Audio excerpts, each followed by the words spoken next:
Meanwhile, what we're going to do now is, if you follow me around this way, we have our leaf bin between two compost heaps in the garden. The leaf bin is just made out of some old pieces of wood and some chicken wire. And we've collected leaves from around the garden and from other people's houses. They've let us do it, of course. And what we're going to do is we're going to put this year's leaves in the leaf bin to make leaf mould for next year. Leaf mould is a really nice thing to make for the garden because it breaks down through fungal action and it introduces fungi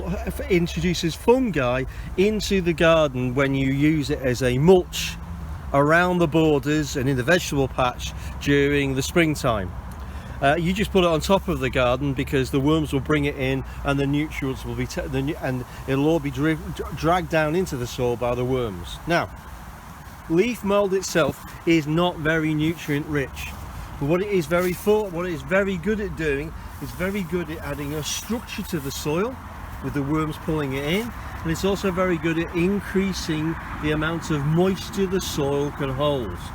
An extremely important thing these days in climate change, when too many soils have not got enough structure and haven't got enough organic material in them, and therefore soils do not contain the amount of water they used to do.